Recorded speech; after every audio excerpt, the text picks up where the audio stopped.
Yeah, I think this is kind of the thing that I have a black belt in because, to be honest, it's been so many times that I kind of come home from work and I need to go to the workshop. Then I literally want to cry on the couch and say, I don't want to do this. Like, I'm so done with this.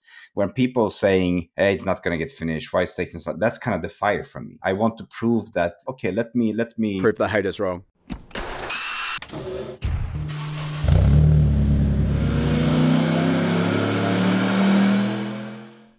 Welcome to the HPA Tuned In podcast. I'm Andre, your host, and in this episode, we're joined by Karel from KS Motorsport. We actually already had Karel on the podcast back in episode 26, and we covered the build of his insane tube-framed Time Attack-based DTM BMW M4. Now, that's a mouthful, I'll admit. This actually started, believe it or not, as a toy car that Karel scanned, imported into CAD, expanded up to a 1-to-1 scale, and then went about routing the molds for his body parts out of foam. This was a pretty insane build, and on top of that, he's added a very extensive various engineering designed aero kit. This car is designed around Time Attack competition, and one look at it lets you know that Karel is absolutely serious. However, the first episode that we had him on was almost 2 years ago now, and we wanted to catch up and see how things have been going. And this is really an insight into how a lot of projects go in the real world. It's not all plain sailing. It's not like we just built the car and 3 weeks later it pops out and gets into competition and just goes perfectly smoothly. This is a real world look into the pros, cons, highs and lows of building a car at this level. And Karel's completely honest with us about all of the problems that have cropped up over the time he's been shaking this car down and testing it, and all the changes that have been required. And this is no disrespect to Karel. Again, this is exactly what most of us are going to face. So I think for those of you who are maybe starting your journey with a project car, it's going to give you a bit more insight into what you possibly can expect. It's not all doom and gloom though, because Karel is seeing the light at the end of the tunnel. They're just about to come into the summer season of racing, and he's optimistic that 2025 is going to be the year that this car actually puts in some laps in anger and shows the potential that this insane package has to offer. Before we jump into our chat, for those who are new to the Tuned In podcast, High Performance Academy is an online training school. We specialize in teaching people how to build performance engines, how to tune EFI, how to construct wiring harnesses. We also cover topics on fabrication, 3D modeling and CAD, race driver education, and data logging, just to name a few. You can find all of our courses at hpacademy.com/courses. All of these courses are delivered in high definition video modules that you can watch from anywhere in the world, provided you've got an internet connection. This means you can learn from the comfort of your own place, and you can learn at your own pace. All of our courses also come with a 60-day no questions asked money back guarantee. So if you purchase them for any reason at all, decide it wasn't quite what you expected, no problem, let us know. We'll give you a full refund. And for podcast listeners, you can also use the coupon code podcast75. That will get you $75 off the purchase of your very first HPA course. We'll put the coupon code in the show notes to make it nice and easy for you to find. Lastly, if you like free stuff, then I've got a great deal for you. We are constantly partnering with some of the biggest names in the aftermarket performance industry to give away some great prizes. You can always find our latest prize at hpacademy.com/giveaway. It might be an aftermarket ECU or dash. It could be some engine components or engine building tools, or just about anything in between. They are great prizes, and we will ship them free of charge to your door if you're the winner. There's no tricks here, no purchase required to get your name into the draw. All right, enough with our introduction. Let's get into our interview now. All right, welcome back to the podcast, Karel. Great to have you on board again. I'm really looking forward to diving into what's happened since we caught up to you last, probably almost 2 years ago. Now, for people who haven't heard our first episode, which I'll reference back to in a moment, can you give us a quick introduction to who you are and where you're from? Sure. Thanks for having me, and also thanks for the last time. I've kind of been, revisiting the pod we did, and I think the content you do is really good. So thank you for that. So I'm Karel, a Swedish bloke who thought it was a good idea to build a replica of a DTM car in my shed, basically. So that's what I do. I have a full-time job, and then it's basically me and my friends, or 1/2 friends, that has been the car, build the car, of course, with help of the sponsors. So yeah, that's kind of what I do. I don't believe in kids or wives or girlfriends. It's probably a good thing.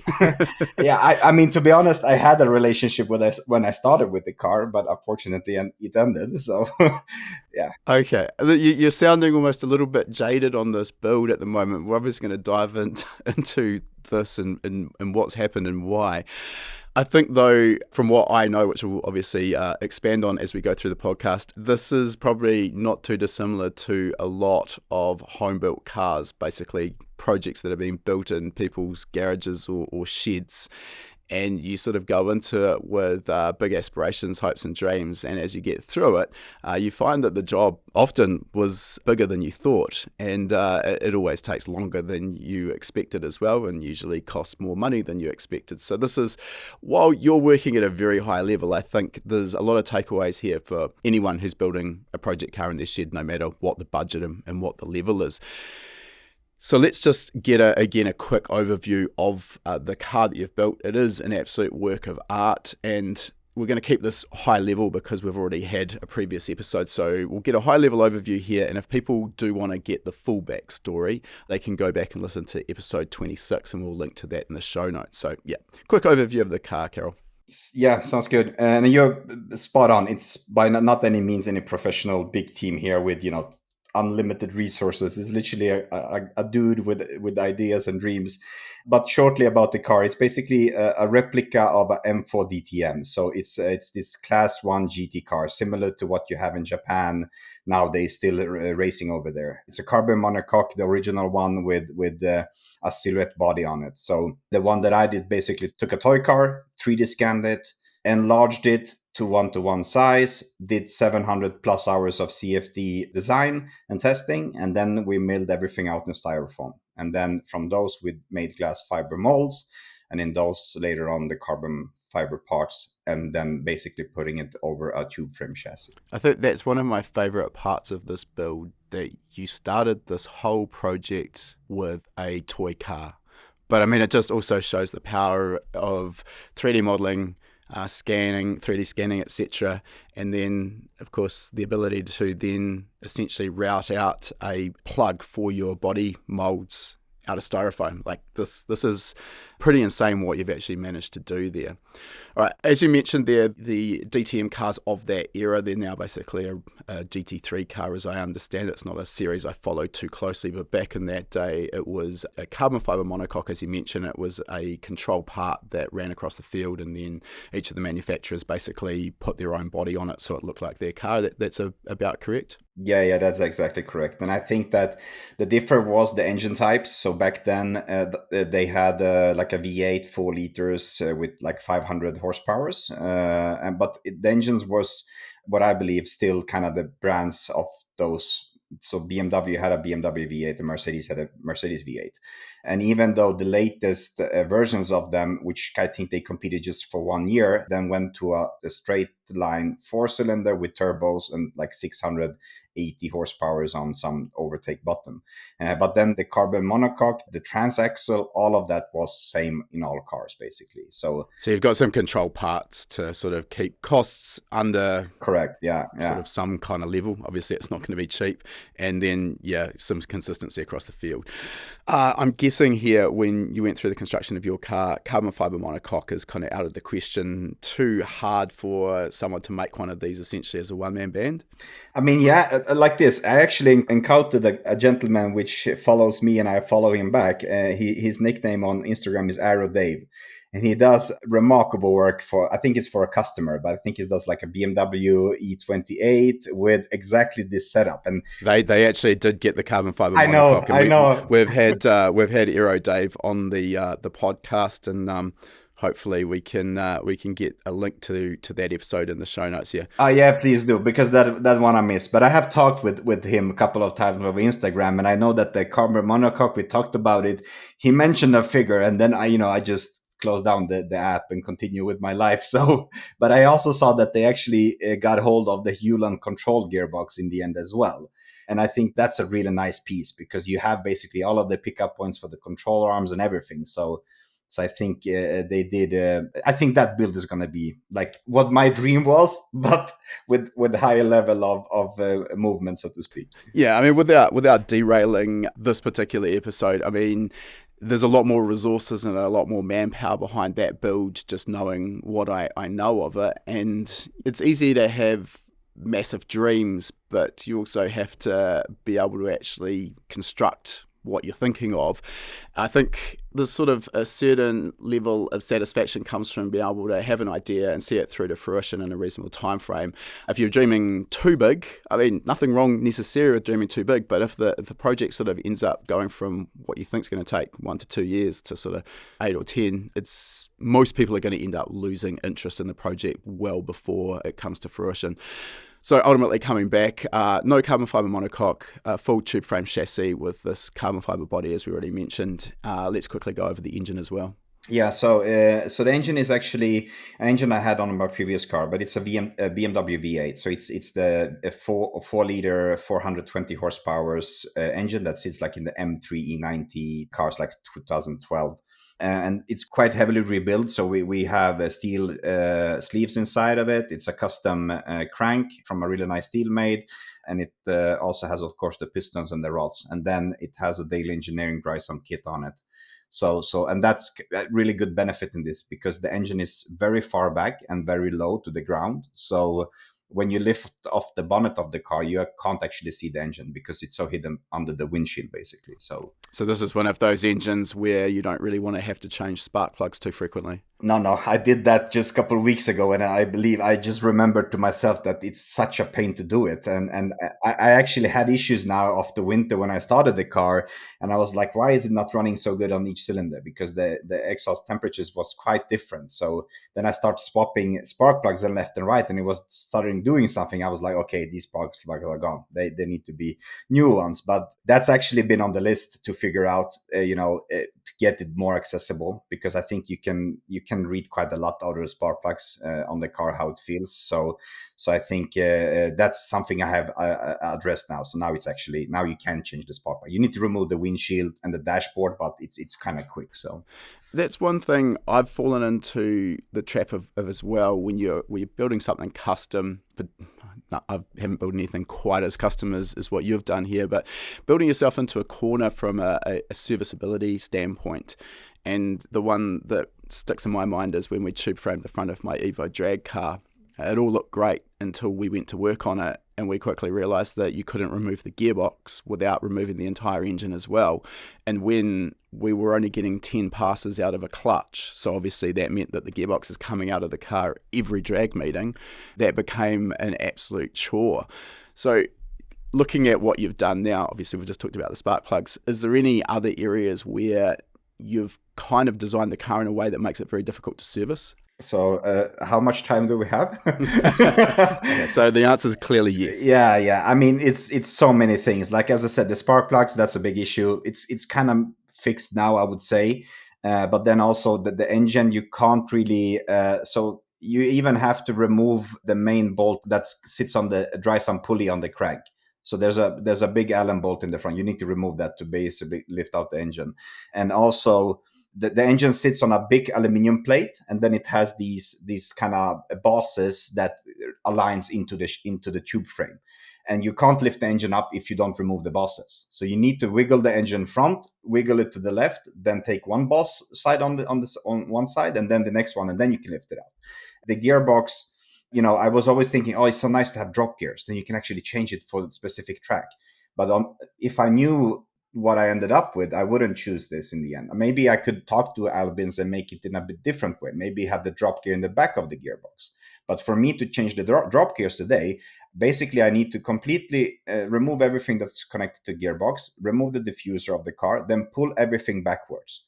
Remove the clutch housing and remove the clutch, all of that, to be able to change drop gears. So, I mean, that's never going to happen. So it's about as far removed from a winter's rear end where you remove a plate change two gears and you're away. Yeah, no, Just for those who aren't sort of familiar what we're talking about here, so this is not a conventional longitudinal gearbox. This is actually a transaxle, so you've got a combined differential and your 6-speed paddle shifted transmission all mounted in the rear of the car, correct? Correct, yeah. And the clutch, flywheel. And these drop gears essentially are a way of allowing you to change the overall gearing up or down to suit the particular track. Yeah, exactly. So basically you can't change the gearing inside. I mean, you could in the end, but the drop gear allows you to change the whole range.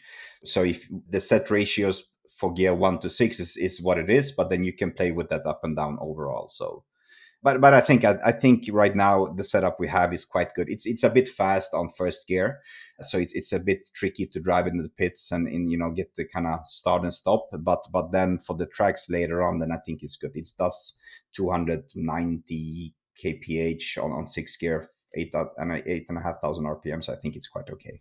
It's always a challenge picking gear ratios. We've got a Hollinger SG3 paddle shifted gearbox in our Toyota 86 endurance car, and all of our endurance events here in New Zealand are a rolling start. So you come up to the start gantry at about 70 kilometres an hour, holding pace with the other cars, and then the lights go green and you're away. So we selected gearing that worked really well for that. First gear basically goes to about 100 kilometres an hour, 61 mile an hour. And that's great for the rolling start. I'll be in first gear. And then since we've competed in a few events with standing starts, and I can tell you that car is an absolute chore to get off the line in anything resembling a good standing start. So if I had my time again, gearing for a standing start would be dramatically different. But I guess compromises have to be made here.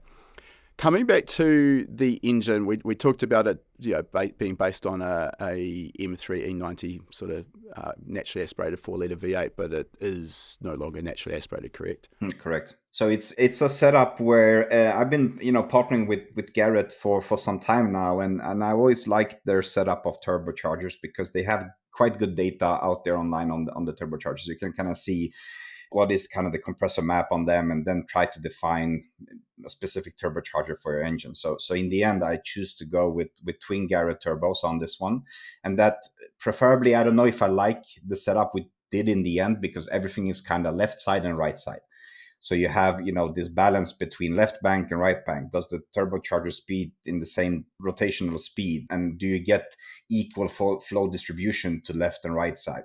It's kind of okay now with some of the tweaks that we did. But the G3770 turbos, which I have 2 of, it's amazing how effective the engine is. Because I was kind of assuming that, okay, 1.5 bars of boost, assume that the engine is somewhat like 400 something naturally aspirated. Maybe it's a little bit more because it's stroked. So say that it's maybe 500 horsepower naturally aspirated. Then I was assuming that, okay, 1 bar is a boost, it's going to double, so it's going to be ish around 1,000 horsepower. But when we put it on the dyno and we actually started to run it, then we saw that it's way more effective. So at 0.82 bars of boost, it's doing something like 50 horsepower on the, I think 937 on the rear wheels or something like that. Wow. Okay, well, that's always a pleasant surprise. You've got a surprise, but it's in the right direction, correct? Yeah. It is. So I think the setup is really good.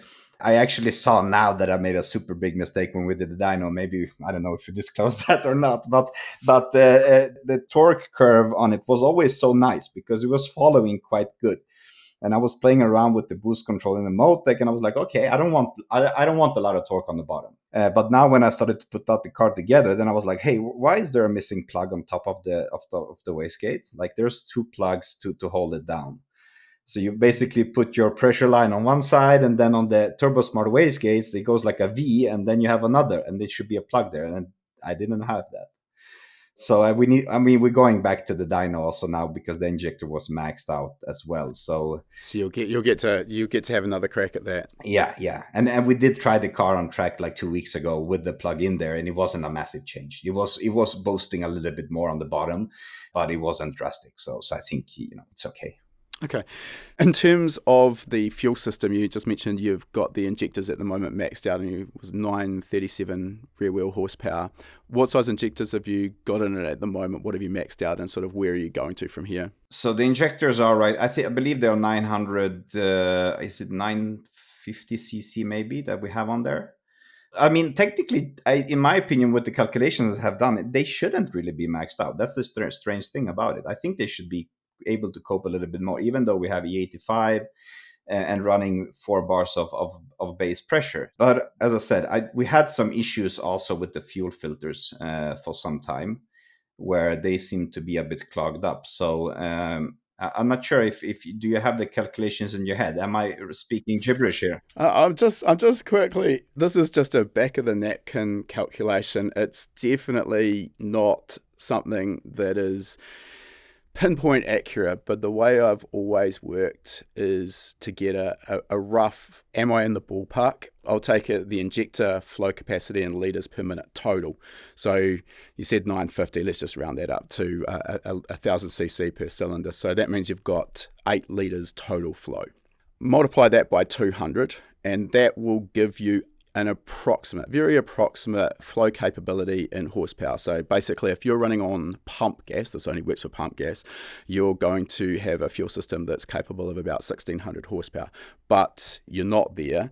You are on E85. So basically on E85, we lose the capability. You multiply that by about 0.65, and that'll bring you down to about 1050 horsepower, and that's engine flywheel horsepower. So you are there or thereabouts. And I mean, like I say, again, just to caveat this, it's not something that is pinpoint accurate, but it's a great back of the napkin idea. Like, am I there or thereabouts? And you can quickly tell if you're out of the ballpark. And to me, that looks like, yeah, you're pretty much maxed out the fuel system. So good job. Yeah. I think in the end that I was kind of seeing that, and I did also kind of some of these calculations that you did now, and I was like, okay, it should something. I think also something I saw some 1040 horsepower in the engine, which it should be capable of. So as I said, I think okay, but I mean maybe that's it. It's maxed out, even though the calculations I did was kind of on 3 bars base pressure, where now it was at 4. So but anyways. Yeah, well, you can always sort of, there's, if people want to look, there's online calculators. If I change my fuel pressure from 3 bar to 4 bar and I've got a 1000 cc injector, what is that going to do for my fuel flow? So it's not as simple as we double the pressure, we double the flow. There's a sliding scale there, but yeah, obviously you increase the fuel pressure, there is going to be a gain in fuel flow. And I think I probably just glossed over that. I mentioned 0.65, like everyone's going to know what it is, but because of the stoichiometric fuel ratio of pump gas versus E85, in order to basically make the same amount of power, we need more E85 fuel, higher mass of fuel compared to gasoline. So that's where that 0.65 came into play. All right, so let's kind of move forward. There's a whole bunch of information I'm really keen to dive into, but before we go too much further, let's talk about your first shakedown on the track. This is a ground up build. Every single component on the vehicle is bespoke, one off, mostly made by you. This must be sort of both very rewarding but also a little bit daunting when you get to the track. So what's going through your mind at this point? And what was the sort of the run plan, I guess, for the day? How do you go about shaking down a car like this? So I don't know if when we spoke last time, if I actually did kind of the first ever rolling test. I can't remember if that was the case or not, but no, I don't believe it no, actually moved. Exactly. So kind of we did the absolute first test, and that was for me. I call it a technical shakedown, but I mean, in putting fingers as a quote in the air here, but I think that for me it was kind of, see, can I steer with it? Can I brake it? Can it turn? What does actually happen? And a little bit you get some sort of feeling on how the car behaves. But we took it to a really small track. It's like it's not a go-kart track, but it's a bit bigger. They do drive cars on it, but it's not by any means a quick track. So we did that. Everything was scraping. Everything was close to the ground, and the aero wasn't adjusted. The preload on the spring wasn't set correctly, so the car was rolling massively. So, but the first test we did, we actually unloaded the car, bolted everything on there, and did like 4 hours of running back and forth without any issues. And I was like, okay. So I was actually disappointed by that. You would be, oh, why are you disappointed? But I wanted, because this was also like late end of year, and I was like, okay, good. Now we're gonna get a massive list which we can fix under the winter. But then there wasn't any list on it. So then I was like, oh, damn it. So I knew that, okay, when we start to run the car a bit harder, then the issues will come. And surely they did. So, but the first technical test we did, that was great success. I didn't see it like that, but didn't have any issues. And the car felt really good. The steering ratio that we decided on the steering rack was good. Like all bits and pieces was really good. That's almost unheard of, but is this more, I'm getting the sense that this was more an outcome of this track that you were using being relatively low speed. You weren't really able to push the car as hard as you could on a longer, faster track? Correct. Yeah. So I think that was kind of maybe a mistake on my side, where I should have probably, go to a track where we would have a bit more speed and more stress on the parts. And surely we did that later on. So we prior to the first test we did, we went to an airfield and then we started to run a little bit faster. I think there's a video of that where I have like a GoPro on the chest and I do like turn around the car and then I go. And that also didn't show much issues, to be honest. We saw some of the aero parts like weren't sitting, something fell off and bits and pieces, but still not massively bad issues. But then we went for the first track test, and that's kind of where we saw issues. So the splitter mounting wasn't good enough. We had problems with wheel speeds, which didn't work correctly with the wheel bearings we had. The wing mounting points wasn't firm enough, so the wing was always going basically to a negative angle. Side mirrors didn't sit in place, so side windows was popping open. So it was like literally, okay, wow, this is kind of what I was hoping to get, on the first test. But as I said, we didn't go to fast track, so that was a big mistake, to be honest. We should have went for a bigger track and push it more hard. Let's sort of talk through some of these issues anyway. So the splitter and wing mounts, I'm assuming that despite all of your calculations, it's just putting more force on these components than you'd expected and they needed to be beefed up further? Yeah, that's correct. And I think that also in the end, when we did it in the CAD with the mounting points for the splitter, then because we didn't have the tube frame chassis in the CAD files, we couldn't really see what the intersections of the connecting fixing points would be. So kind of what the fixing points in the CAD with a solo splitter was looking good and was sufficient. Then when we put it on the car, we said, hey, wait, okay, but the tube frame is actually, it's ending like 1.5 meters where the front of the splitter is. So then you started to need to start reaching out in midair and collecting these bits and pieces. And in the beginning, I was like, okay, but at the end of the tube frame, I would make a big aluminum plate, and from those we would make some brackets.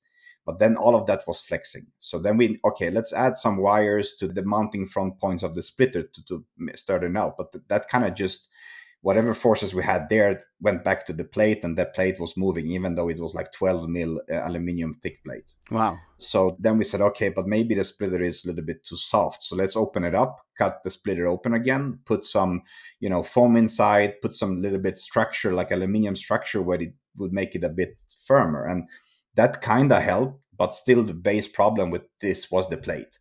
And also, so we had the plate, and then I think like a 0.5 meter of aluminum profiles hanging in the air, and then collecting the splitter. But that was still kind of almost close to 1 meter from the front of the splitter. That's a big lever arm, though. That's I could understand that being problematic to make it truly stiff without it ending up weighing sort of a couple of 100 kilograms. Have you got a sense of the vertical load on that splitter at speed? Like what were you actually fighting against here? I mean, we have the numbers from the CFD that we've been running, and at I think at 300 kph, it's like something like 1.8 tons over it. So it is. I mean, and to be honest, when you look at it, it doesn't need to be, in my opinion. This is not Formula One, so if I get some sort of flex, I'm okay with that. Yeah, the FIA probably aren't going to be penalising you. Exactly. You're not going to be getting technical directives. Exactly. So for me, it's still okay. But I think the first version we had, you couldn't even stand a person on the edge of the splitter, like on the left side. In the middle, you always could, standing 2-3 people. But on the edges, because the splitter is 2.5 meter wide. If you do like cross measuring from the closest rigid structural points, then it's like 1.5 meters out there. So it's quite far away. But we completely rebuilt that this winter. So instead of having this square aluminium profiles, we basically went back to old school tubing. And then we did a little bit of tubing net. And also now we have the fixing point is literally just behind the front bumper now. So now you can stand a bunch of people on the splitter and it's barely moving. So I think it's solved basically. I think as a quick, dirty test, putting a bunch of people standing on the splitter is always going to give you a good insight into what it's doing and how much flex you've actually got. I guess the same could go for the rear wing, presumably. Let's talk about this wheel speed issue, though. That's an interesting one. So first of all, for those who kind of are new to this, why do we need wheel speeds in the first place? I mean, there comes a lot of good data from it, so you kind of know how fast you're moving. But in the end, it kind of comes with, because we don't have any ABS on the car, so I don't need it for that aspect. You would normally need it for that aspect, but I need it for the gear shift strategies basically. So I need to know how fast the car is moving, and also if there is any slip between front and rear, so then you can actually accommodate the gear shifts according to how fast the wheels or the drivetrain is kind of moving. So for me, it's basically just that. I use it only for the gear strategy and gear shifting, the paddle shift gear shifting with Motec. And a lot of people are probably wondering why that's important to the gear shift strategy, but it is because you're talking paddle shift here, and the calculations inside of the ECU, it's going to know what the input shaft speed is from engine RPM. It's going to know what the gear ratios are because you can program, or you do program the gear ratios into it, but then it's also constantly estimating what the current gear ratio is based on reversing the calculations via wheel speed as well. So that all sort of plays into it. You've got a fallback there if a sensor is not working. Also, obviously critical for traction control, but are you running traction control in this car? To be honest, we haven't had the use of it yet. It sounds strange, but the car grips good. So, well, with 1.8 ton of downforce, I'd expect it probably would hook up pretty good. Yeah, of course. The issue with aero cars is that's all well and good when you're at high speed, but low speed corners, you're still really focusing on mechanical grip, where the aero is maybe not as effective, right? Correct. And to be honest, the aero is kind of, I would say, extreme in that end, but it's also kind of built for the low speed tracks we have in Sweden here. It's not many tracks that we do 300 kilometers an hour on. So it does create, so the curve of the aero, how it generates is quite aggressive. And I believe now the car is a bit heavier than planned at the beginning. But I remember when we looked at this, we said that technically it would create its own weight at 110 kilometers an hour if the car was something like 1,100 kilograms. Okay, that's a lot of downforce at that speed. It is, and I would say majority of downforce comes through the floor. The wing isn't, we run the wing at I think like 0 or 1 degree angle. So it's not that, but the floor is kind of the money maker here, and also it doesn't really generate that much drag. So the coefficient of the floor is really nice. So yeah, I think that's the when you're designing an aero package, and I'm by no means an aerodynamicist, but you sort of almost get a free pass when you're using the floor to generate downforce, because it doesn't come with the high levels of drag that you're going to get from a rear wing. So if you can optimize that, you're definitely going to be in pretty good shape. If you're a fan of the podcast and you're interested in topics like engine tuning, automotive wiring, performance engine building, 3D modeling in CAD, or anything else in the high-performance industry, I have something that you might be interested in. Introducing the High Performance Academy VIP package. This package of courses gives you lifetime access to all of HPA's online training for one price. These courses cover everything from tuning and reflashing petrol and diesel engines, through to motorsport wiring, engine building, fabrication, design, car setup, and plenty more. Right now, you can get $500 off High Performance Academy's VIP package using the code podcast500 at checkout. Becoming a VIP means you'll never pay for another course again. You'll get instant access to all 40 plus courses we currently offer, plus every new course we ever release in the future. Want to define maps or tune with WinOLS? Curious about CAN bus devices, or how CAD can help make your dream build a reality? These in-depth topics, as well as many others, each have their own dedicated course that are going to help you master whatever it is you want to learn. And as a VIP member, you're not just getting the courses, you'll also join HPA's online community with lifetime access to our member forums and members' webinar lessons. Again, the code is podcast500 for that $500 discount. Just head over to hpacademy.com to check out the full VIP package and everything it contains. All right, let's get back to the episode. Now, I'll just want to get back to this wheel speed issue, but the fact that you're not running ABS is interesting. Is this again because you've got so much grip from the downforce that you don't feel that ABS is essential? I mean, it comes down to obviously personal preference. A lot of people will argue that it takes away from driver skill, and there's absolutely no argument from me. It does. You know, you mash the brake pedal as hard as you can and the car stops. It's not that difficult. But yeah, what's your take on that? So to be honest, I was in the early stages, I was looking to put ABS on the car. But I am really fortunate here because I do have, like, one of my biggest sponsors / partners is a well-known brand brake pad manufacturer and brake manufacturer, which is called Endless. And so they have, of course, they originate from Japan, but then the European office is literally 5 minutes from my workshop. And I didn't know this back then, but when my father back in the days was working in milling and lathe workshops, he was actually doing a bunch of stuff for the owner of Endless Europe. So I have a really, really good partnership with them, and I have the luxury of getting help with the exact amount of compound or the different compounds to test the best setup here. If you would do that, without having a good support, then it would be quite costly in the end. And then I would say, okay, but hey, the ABS is going to pay itself way quicker than trying, 15 different compounds over a year. But because with Endless and all of the data I can get from them, we actually managed to set a really good compound on the car right now with the weights and also with kind of some of the data we have on the aero.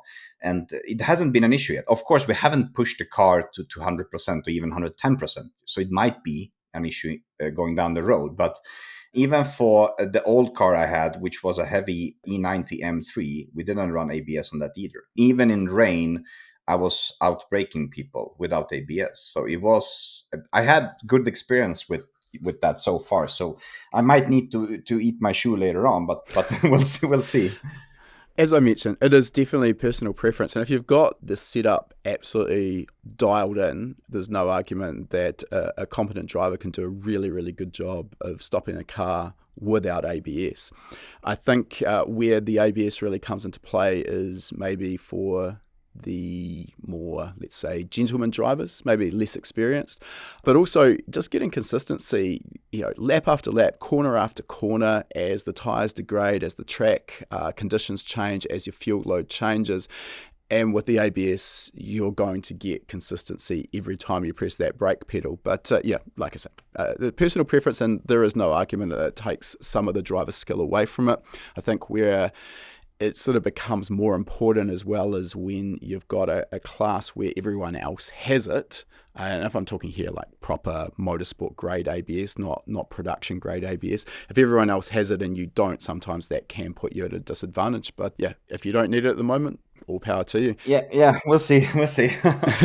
The actual issue with your wheel speed sensors, though, we've kind of talked around this for a bit and gone in a whole bunch of different directions. Let's bring it back to that. What was the problem here? So in the end, I wanted to keep the sensors and the wheel bearings as simple as possible. So I didn't want to have any specialty parts here where I would need to order a new sensor and it would be weeks away. So I tried to stay as OEM as possible. So the wheel bearings in the end are from an Iveco, like a truck, basically like a delivery truck, big delivery truck, because the wheel bearings are 60 mil wide and they have the out diameter of 90 mils. So they are quite beefy. And I think for the aero loads we're running, then I think this is a good option. And then I actually found wheel bearings that had this magnetic ring on one side of them. And then I said, okay, perfect. Then I basically did lids where, the bearing is kind of behind the center hub. So I made nice lids where we would stick in the sensors and we would read the magnetic rings. But you would have the sensors angled on a specific way on the left side of the car. Well, on the other side, it will be 180 reverse. And then, when we started testing, we said, hey, wait, these sensors actually are not reading on the backside of the sensor. So then we completely need to redo it or rethink it, because we couldn't, with the mounting points we had, I couldn't fit the sensor there because the cable was 90 degrees to the left. So on the left side, the cable went between the kind of the cutouts on the upright. But on the other side, it would be hitting the brake disc. So I couldn't fit it like that. So then, I had to figure this out. So then in the end, we had to basically cut on the back side of the uprights. So we rotated the wheel bearings. So the magnetic rings are on the inside of the upright. And then we basically put the sensors from the back on the upright. Okay. And then we could angle it up or down, and it didn't really matter. So that kind of solved it in the end. But it was quite, the tolerances were quite, so when you press in the bearing, you want to have some sort of edge where the bearing kind of sits against. And this edge was way too beefy in the beginning. So then when we did the drilling for the sensor in there, then it created quite sharp edges. And these edges started to shave the kind of the rubber material where the magnetic ring sits. So that worked for 1 or 2 laps. And then suddenly the wheel sensors didn't work anymore. And I was like, what's going on? And I lifted the car and said, wait, why is this a bunch of rubber in a small ball here? Oh, wait, okay, so we're basically shaving off the rubber on that. So, okay, take everything apart, go with the uprights back to the machine shop and redo it again. So yeah, it's been quite interesting issues we had. Looking at that specific problem, and in hindsight, would you have been better to choose an off-the-shelf hub from some form of GT3 car? Oh yeah, and go with that? Oh yeah, obviously it's been designed and tested and validated. For sure. I always said that because in the end we did the center hub assembly. So basically the main stub in there. We did that from a really nice tool steel. Mm-hmm. So this is the center lock part. Exactly. Yeah. So basically the one that kind of has the bearing on it, but also has the wheel with the aligning pin for the wheel, and then also the center lock nut, basically. Yep. But the thing is that yes, it would have been better, but with the time frame I had and with the limited funding I had, I could always dissect the working of creating of these parts. I can make the upright now.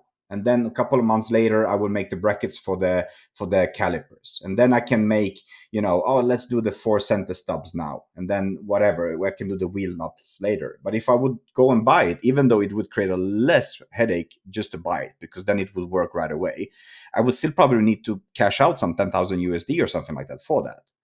I'm not saying that the design we did in the end was cheaper, but I could kind of, dissect the cost and have it. You could sort of creep up on it as opposed to having to smack down $10,000 in one lump sum. Exactly. Yeah, I get that.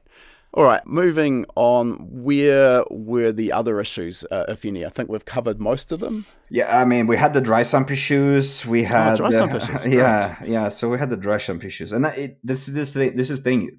When we did the engine, many years when it was in my previous car, it had the same dry sump back then.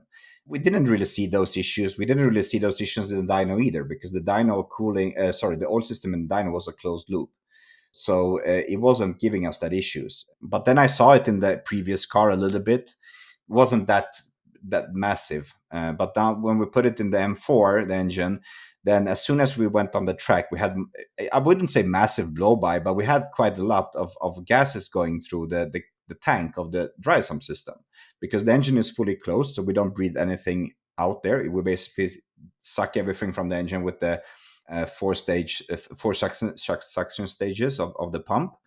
But then in the end, what is that we had quite a lot of turbulences inside of the tank. So even though there was some sort of baffles to cope with this, it wasn't enough. So you're aerating the oil? Exactly. Well, I mean, we have an air separator for that. So I think the oil that's coming back is not that bad, but it's still creating this really nice vortex in top of the tank. And because we have such a high gas flow, it's creeps. So even if the ventilation is in top of the tank and we basically have the return a bit beneath that, it still wants to creep. So even it's kind of creates this Venturi effect, basically, where you have a massive gas flow with a high speed going through a small AN line, and the velocity is a bit too high. So then whatever is squirting around there will go in that direction.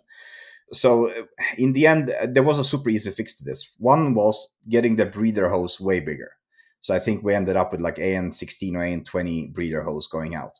But then also creating the neck and the lid a bit higher on the tank. So rather than having the return back to the tank just 3 centimeters under the lid, we kind of raised the lid by 10 centimeters and then putting basically like a plate between the return and the breathing section of the tank. So making it harder for that the gases that are going to be ventilated out of that tank to actually draw the oil with it. Exactly. So I'm really interested in this because this is something that there's two schools of thought on, and how we set up a dry sump system with a turbocharged or forced induction engine.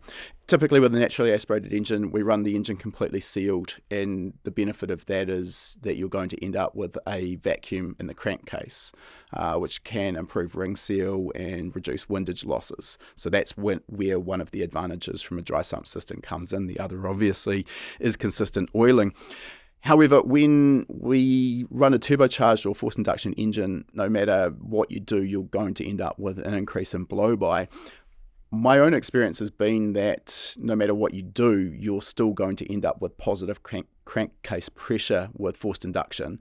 When you're dry sumped, almost irrespective, you're not going to get that negative pressure, the vacuum.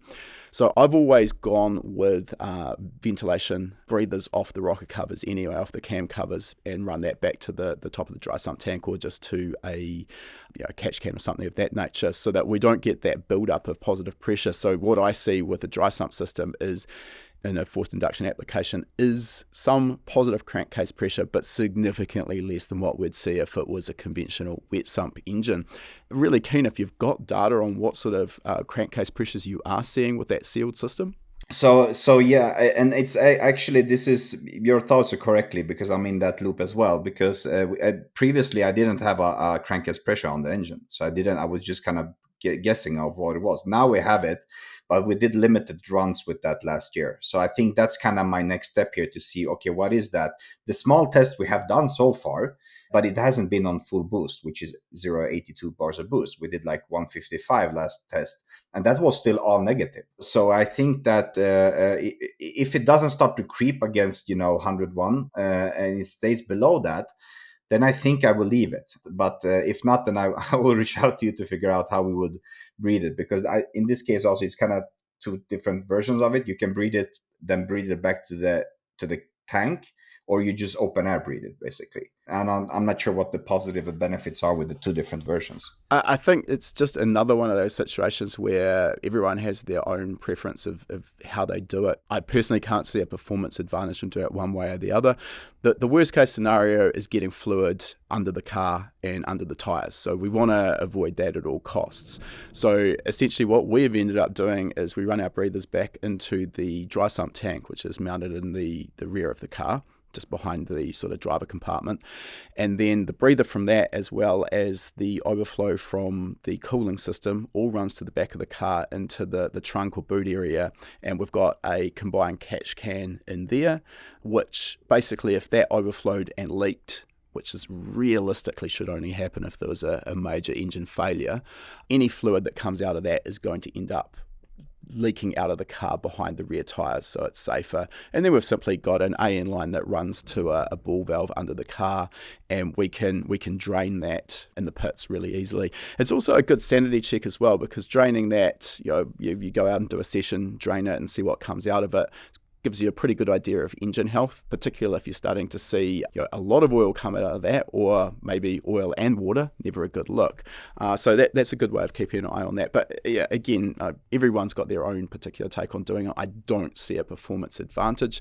Back when I was racing my old Evo drag car, we actually went to the trouble. We had 2-10 AN lines, I think, breathers from the cam cover on that 4G63. And I actually had one-way valves in that, so that we could actually pull a vacuum. In hindsight, looking back at it, I think it was absolutely a waste of time. But we could pull a vacuum until the crankcase pressure became positive, and then those would open and allow it to breathe. But yeah, I mean, considering that was probably good coming up to the start line, but basically from the time it left the line on positive boost, it was already positive crankcase pressure. So I don't think I was achieving much in the end. No. I think the benefit on my car is that I have a massive floor under the car. So if there will be any oil leaks, then it's going to be on the floor and not on the ground. So that's a positive, I guess. Yeah, definite advantage. All right, so where to from here? Yeah, I mean, with all of the small issues we had last year, and also we kind of touched on the topic with the fixing points for the splitter and for the wing, it kind of really became obvious that the wing mounting points wasn't good enough when we did the last test in September last year. I did a full speed run, and then suddenly I saw that the rear reverse camera changed angle a bit, and I was like, why is this going on? So I went on the straight, and I saw the guys was doing the cross, like stop. And then I came back and I was like, whoa. So the wing mount brackets basically completely broke off on left side. So the wing was fully almost dragging to the ground. The lucky thing here was that the braces that we have around the wing kind of connecting to the uprights of the wing parts, those broke in glue.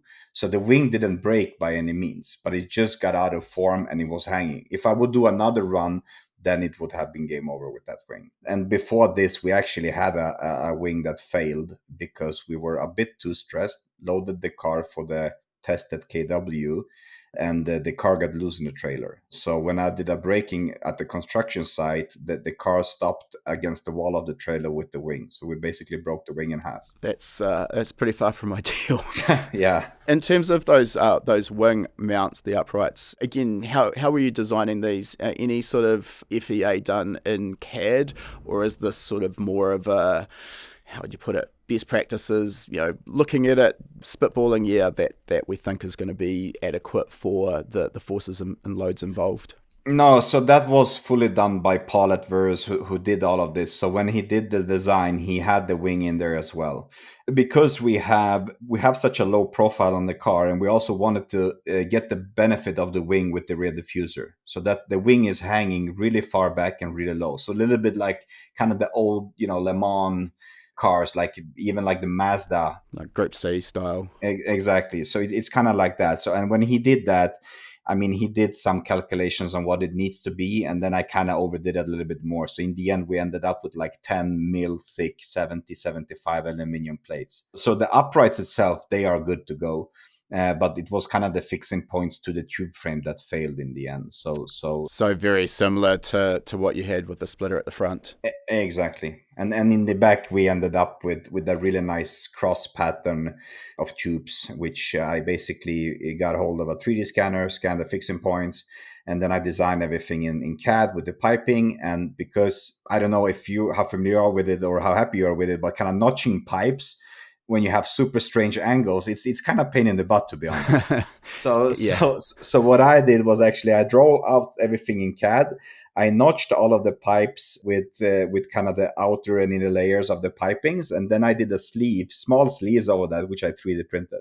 So every intersection I did small sleeves with the cutouts. Then I put this 3D printed sleeves of the pipe, drew it, cut it, and it was perfect fit right away. So I should have done that from the beginning. Yeah, just one more use of CAD. I had not actually thought of that. That's brilliant. Yeah, notching tubes at funny angles can be really tricky. It's definitely not something I do a lot of, but it's so critical as well, because if you don't get the notch correct, then the fit-up's going to be off, and then the knock-on effect is it's going to be harder to weld. You're going to end up putting more heat into the material.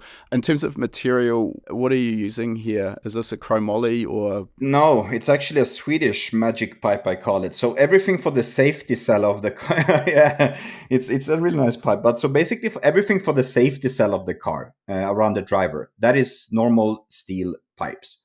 and that is due to the regulations. So if you're like a fully certified guy that can do safety cages, then you can do it from chromoly, any other, and you can use the TIG as well. But if you're not, then you need to do steel pipes and you need to MIG it. I think that's actually smart. The argument, of course, for chromoly is that we can use a thinner wall section of chromoly versus a mild steel tube and get the same strength. But the downside with chromoly is that you have to be very, very careful where you weld it, because if you put too much heat into the weld, it's going to create a brittle area on either side of the heat affected zone, and that can end up cracking and failing there. So exactly. mild steel, yeah, it's going to be a little bit heavier, but it's going to also be much more forgiving when you weld it. And of course, for those who aren't professional motorsport fabricators, laying down a good MIG weld is infinitely easier than a good TIG weld, I think. Yeah, I agree. And I'm not by any means a pro welder, even though I have a good partnership with ESAB, which, provide amazing machines for me, but I'm not by any means that. So I think that, as you say, I've actually saw when we did the build, I actually saw from a really famous rallycross or rally fabricator here in Sweden who did a chromoly chassis, and the car crashed. And all of the cuts, or basically the break-offs of the pipe, was 1 centimeter from the welds. So, and that's kind of what you will see and what you're explaining here with the chromoly stuff. So we ended up, for everything that's kind of not safety critical, which we can wing it a little bit more, we actually used a pipe called Ducol R8, which is very much used now in drag racing and other sports. Yeah, I'm probably getting a little deep into the metallurgy weeds here, and I'm not super familiar with Ducol. However, from what I understand, basically almost marries together the benefits of chromoly and mild steel, in that you get the strength and weight advantages of chromoly, but it doesn't have the sort of fussiness around the welding that chromoly does. Correct. I think it's pretty hard to get here in New Zealand, I believe. Yeah, it might. I mean, even in Sweden, it's quite difficult because it's a Swedish company called SSAB who makes it. But I think, like in Sweden, it's just kind of still one racing company who provides the pipes. So you need to go to them to get it. So it's not super easy to get it either. So fortunately, this company is like 1 hour away from me, so it's not difficult. But basically, everything that's kind of not outside of the safety cell is made from that. And then we are at some areas we have like 1.5 mil wall thickness, and other, like for the wing stuff, we have like 1 mil thickness. So it's really sturdy. So okay. I mentioned the term finite element analysis before. So this is a method where we can use CAD software like Autodesk Fusion and basically apply loads to a part that we've designed in CAD and then see how it's likely to deform. There's sort of, I've talked about this on the podcast in the past numerous times, and it does become a case of garbage in, garbage out. And by that, I mean, in order to get useful results, we need to accurately understand what the sort of loads are likely to be. But is this something that, the average enthusiast can leverage these abilities in Fusion and get useful results, or is this really something that's sort of more limited to professionals who are in the industry working and using FEA every day? I mean, you're right on the topic, right? Whatever data you put in is kind of whatever you get out. And I played around with the structural test in Fusion. Now I went back to the kind of the personal use license, so I don't have that feature anymore. But when I did, kind of the wing uprights was one of the parts which we tried. And I believe that I even now recently really got really good software from Siemens. So I actually got a hold of 3 softwares, which one of them is CFD software, which is massively complex. But I think for what Fusion gives you, and the ability for a person who doesn't work with this every day, then I think it's useful, to be honest. I think you will get some, even if the data from the kind of deformation you will get from that maybe doesn't tell you anything, but you will still see kind of how much with X amount of forces will it move and where it will move. So you will actually see, are my fixing points the problem, or is maybe the swan neck back of the wing is the problem, or like you will get a hunch of, okay, not good enough. Yeah, that's actually a really good point. Just understanding where the sort of weak point is going to be, and then obviously it's easy for you to go ahead and redesign that part for free in the virtual world, and then run that test again. Okay, yeah, am I getting an improvement? We're moving in the right direction now. Basically, what I'm getting at is we want to leverage all of the available technology if we can, so that we don't get into this position where you find out the hard way that a part actually isn't up to the task. I mean, I think it's fair to say that obviously you can end up having a fairly catastrophic accident if something like a rear wing fails at pace, through a corner. So you go from having a huge amount of downforce to almost nothing in an instant. That's not going to end well, right? Exactly. And I think that, I mean, if you look at most of the kind of the normal cars where you would have maybe an original OEM body on it and you would put a wing on it kind of just above the trunk, then you would get away with, I would say, almost everything, right? As long as it doesn't deform where it sits, or you mount it directly to a really thin aluminum trunk, you would get away with quite a lot of things. But like from my car, if you look at it, where the mounting points of the wing are in the tube frame versus where the wing actually sits, it's over a meter away, and it's not straight up. It's basically straight to the back. So it's a big lever arm that force is acting through. So yes, I can understand why there's going to be some potential for flex in there. exactly. Yeah, just talking about how you'd mount it to a conventional body, it still surprises me the number of cars I see where someone's mounted just a off-the-shelf rear wing straight onto the boot or trunk lid, no bracing underneath, no supports.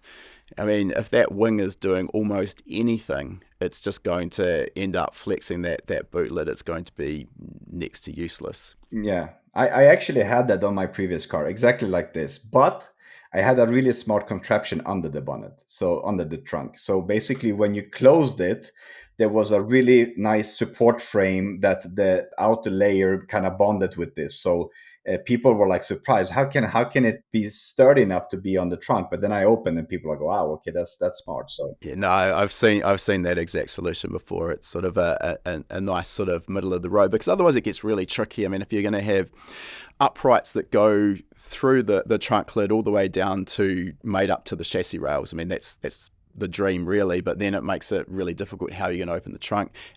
Obviously, sometimes you need to get in there for whatever reason. Maybe you've got a fuel system or a surge tank in there.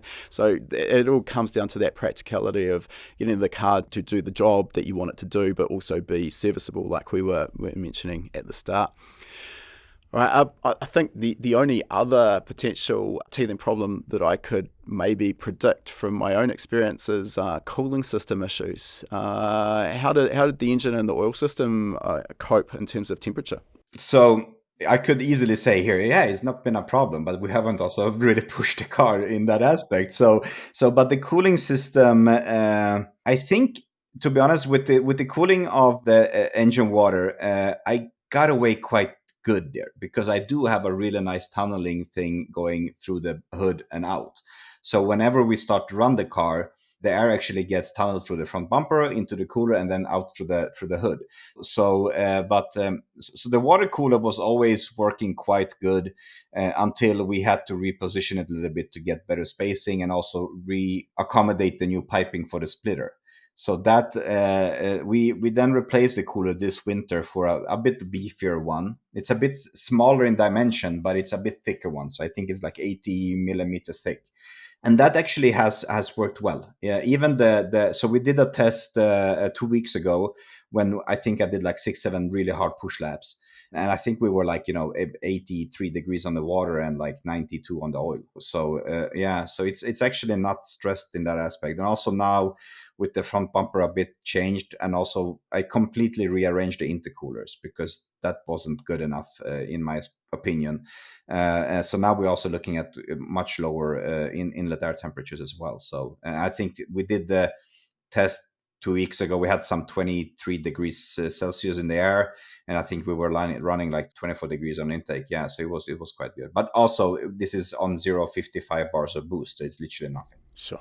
But yeah, I mean, you couldn't expect much better than that. That's No, pretty, yeah. it's pretty close to ambient. I assume here, I assume that you've got a bit of a head start on this cooling system design simply because you had scanned a model car of the M4 DTM. And I guess you're kind of pretty much cheating on BMW's homework here because they've done all the hard work with the design of the inlet, the front bumper, and also those outlets. I've not had that much success with cooling system performance in our own 86 to the point where we are going through a bit of a redesign now of the front duct. It is challenging. There's a lot of moving parts here, and you're also, I think, probably you've got a little bit more flexibility in terms of packaging than we do, given that we're working off a production car, and where you can fit the cooler pack and how you can duct that between the back of the radiator, and then we've got a tight spacing between that and the front of the engine to get that ducting out through the hood or the bonnet. I think the design point or issue that we might be facing at the moment was actually the inlet ducting being just a little bit too small. So we'll see how that goes. But I find that with our car, we can keep that cool at maybe sort of 1.2 bar. And that's fine because that's typically where it's run for endurance racing. However, for a sprint race, if I want to run 1.6, 1.7 bar, we sort of can do that for 2 or 3 laps before the temperature starts creeping up. So we're obviously just right on the limit there. In terms of sizing the coolers, is this sort of, how did you go about that? Is this sort of guesswork where you partnered with a cooling system manufacturer supplier? I mean, yeah, no, to be honest, I can accommodate basically a living room of size over there. So it's because from the furthest part on the tube frame to the front bumper, it's over 1 meter basically. And there is and where the tube frame starts, there is no engine there. There's the suspension package. So I can literally do kind of what I want. The only thing is a little bit difficult is that the angles, because if you look at the car, the DTM, that the replica that I have, is that it's not typically tall, this car. If you stand beside it, it's like 110 centimeters to the ground, to the roof of the car. So the front bonnet of the car, like if you look at the normal car, you would have the top of the front bonnet, and then you will have a sliding angle going out to the wheel arches. Where on my car, the wheel arches are exactly the same level as the bonnet. So the top of the car is basically 680 millimeter tall, slick size. So that's kind of the problem, where you go in on a really low angle and you have a splitter and some stuff there, but then you need to kind of ramp it quickly up through the hood. And as you say, we kind of freebased on that DTM style that they had. But I also saw that when they went for the latest version of turbo engines, those outlets in the bonnet was way bigger.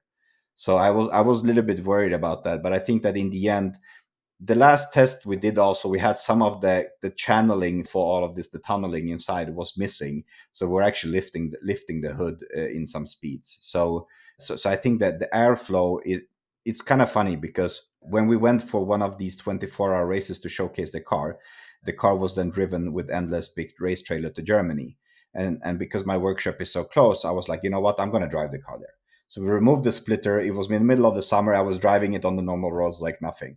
But because there wasn't a splitter and all of this tunneling was not there, then it was actually not it was actually creeping in temperature. So you weren't actually getting that airflow directed through the coolers. Exactly. So I think that because we have such a straight airflow going through all of this packaging, then I could even get away with a smaller cooler, to be honest. But right now, the sizing I have is kind of what we tested the first version, but now it's a little bit thicker only. So, and it's not even a double pass on it. It's just kind of top left in, bottom right out. So from my perspective, I'd always like to have a little bit of headroom in the cooling system rather than run it right on the limit. I mean, it only takes a really hot day in summer and you're kind of in bad shape. So for maybe a small hit on weight, I think having that cooling system potential in your sort of back pocket is definitely worthwhile.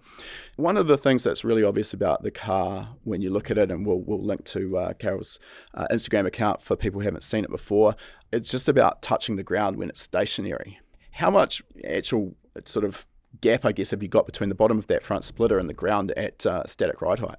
So if I showed you 5 different pictures, it would be 5 different ride heights. But data from the CFD says it should be 3 centimeters in the front. Okay. So it should be 3 centimeters in the front, and then the car should have somewhat a front hanging rake on the car.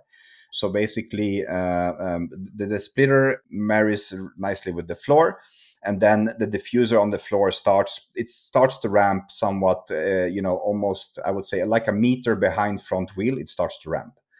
And in the back, the skirts on the diffuser are set to be 7 centimeters. So 3 in the front, letting air in, but we're also letting air in on the sides. So we do have some supply on the sides of the floor as well. How do you keep this thing off the ground then if your static ride height at the front splitter is only 3 centimeters? How are you keeping this off the ground at, let's say, 300 kilometers an hour at the end of a straight? Super easy. You just go to KW and get the best suspension. Now I'm kidding. No, but we have, as I said, it's not by any means a pro engineering design here, but we have something called a heave spring. So we have 3 dampers in the front, and then we have 3 dampers in the back. So you could probably accommodate this with just 4 dampers, left and right corners, but then those would need to be quite stiff, because if you do 100 kph, you have somewhat of a pressure pushing the car down. But if you do 300, then it's going to be way more. So if you want to accommodate the 300 with only 4 dampers, then they will need to be quite stiff.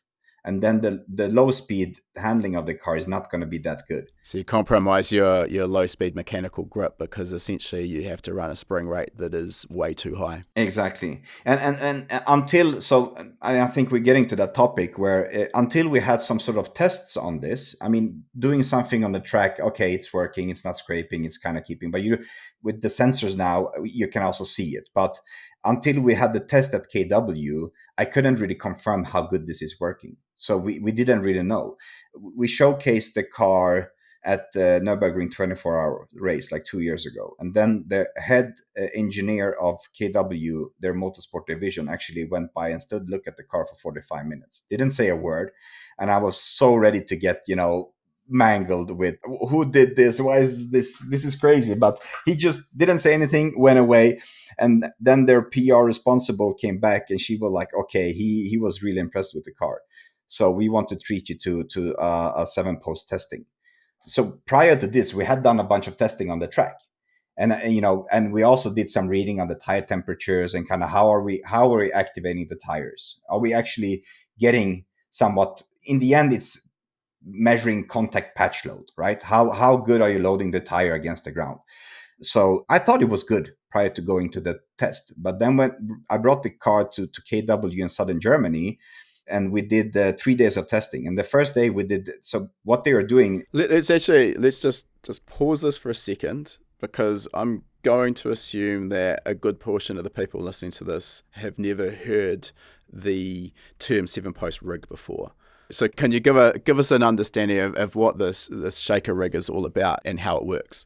Yeah. So, and it's, to be honest, my knowledge is limited here as well. So I'm fully relying on the guys from KW. But so basically what a 7-post rig is that I think that for many years back, it maybe wasn't so used for like amateur racing and whatnot. It was kind of Formula One stuff where they would strap a car to a rig that sits on 4 posts. And these posts would then basically plates that you put on the tire.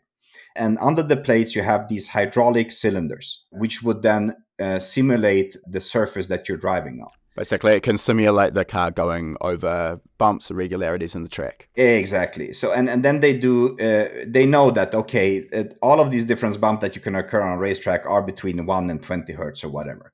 So then they basically do sweep us all of this, and they are measuring everything. So you have sensors on the plates, you have sensors on the rims, and you have sensors on the chassis. So you see all of these correlations between what's happening. So whenever you start to run this sweep, you basically push one of these plates up, and the damper and the wheel and everything compresses. And then you release it and go back again. And then you measure, okay, how good are you keeping this contact to the ground? And if you push that wheel quickly up and then you go quickly down with the plate and it's not following, then you don't have a good patch contact, basically. So this can be used to help dial in your high speed and low speed compression and rebound settings on your dampers. Exactly. And that's kind of the easy part of it, where you could just go on the clicks. But then in the end, you can also actually see, is the valving in the damper correct? Is it sufficient? If you go high on the clicks or low on the clicks, is it sufficient? But then you can also see kind of what is the spring rates you need to have for this. So you have, I would say, three different versions of this test rig, which this 4-post is basically you testing the car with the wheels on these plates. Then you have 6-post. Then you also starting to pull the car with aero loads. So you can simulate going 200 kilometers an hour. The car gets pushed down by X amount of kilograms because of the wing and whatnot. But then you also have the latest one, which is the 7-post. And I think this is the most common one for like GT3 cars, where then they would strap hydraulic arms to the front axle, but then also to the back left and right side. So basically behind, like when they do it on the Porsche GT3s, they just do it a little bit in front of the rear wheels. So now you're able to actually manipulate the entire chassis plane as well as the four wheels. Exactly, and you can also start to roll the chassis left and right to simulate that as well. So that was kind of the main idea that we wanted to do with this, to do the 7-post. But then when I start to understand, hey, how much are the forces on these hydraulic arms pulling the car down, then I was struggling to figure out how would I mount this to the car. The last thing you want to do is deform the chassis just for a test. Exactly, yeah. And it's to be honest, when you do the test, it's very violent. Like having a wing on the car, rear wing, they don't recommend that. Not even for the GT3 cars. They say it's better to remove it because the frequencies are so high in the end, everything shakes off. So for me, it was kind of, hey, okay, let's see how many screws we can collect in a bag when we go home. But we managed good. But when we did the first sweep there, we saw that the contact patch load was like on a negative 70% or something. It was like horrible. It was really bad. And this is the benefit with KW.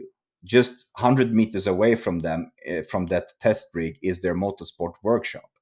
So, amount of limitless of springs and literally everything. So we played around quite a lot with the springs, but then the guys in the end figured out that, hey, the valving in this, in your setup is not good enough. So what we did was that we disassembled all 6 dampers, went and dropped them off at the motorsport department, went for lunch, came back, and they have completely disassembled the dampers, changed the valving in there, put it together, run it in a separate suspension dyno, and then we put it back on. Yeah, I think that's probably something. I'm not a damper specialist either, but if you've got an off-the-shelf damper and you've got, maybe it's something that's designed for your chassis, and obviously yours is completely bespoke. But I'm talking here a production road car. You go and buy your off-the-shelf. Let's say it's KW or it's MCA or whatever it might be. But then you develop the car, and now it's creating significant downforce, and then you're upping the spring rate to get your frequency where it needs to be.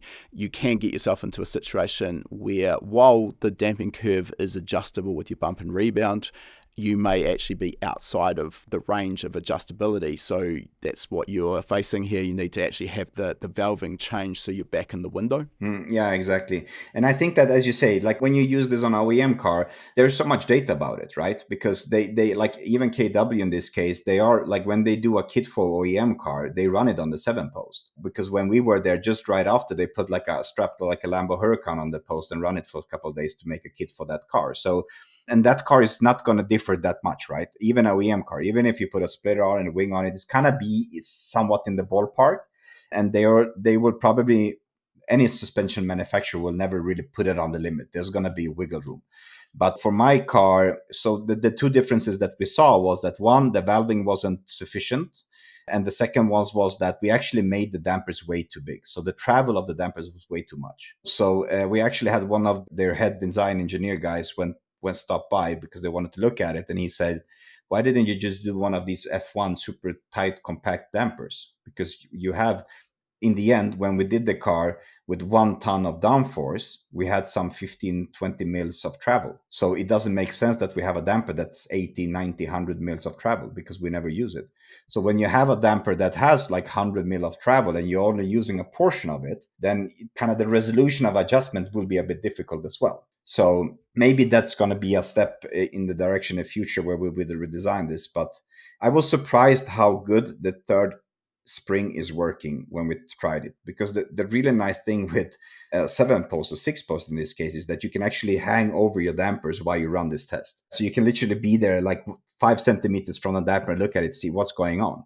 So we saw that when the car wasn't loaded at all with aero and we started to roll the chassis, then we did a mechanical bummer here where the endpoints of the third spring was actually hitting the tube frame.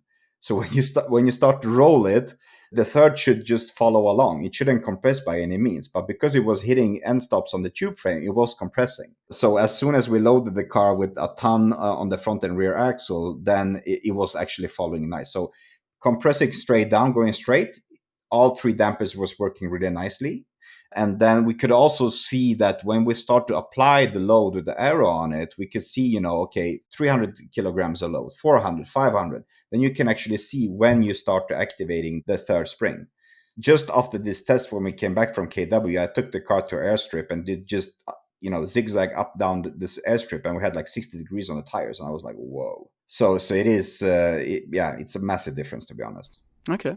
Yeah, it's interesting. I mean, obviously that's kind of out of the realm of what the average enthusiast is going to be able to ever leverage. I mean, I hate to think what the cost of 3 days of testing on that rig would have been.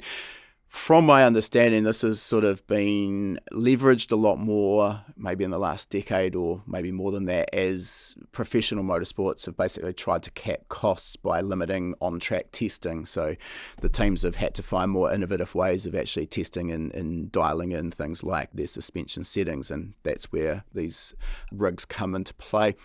I'm interested if you're also using bump stops and packers as part of your sort of aero control as opposed to just that heave spring. Most people think of the bump stop as a last resort and we're not going to run into it. But however, when we're talking about aero cars, quite often they are actually purposely run into the bump stops to sort of get that compromise between low-speed mechanical grip without running the thing into the ground at 300 kilometers an hour.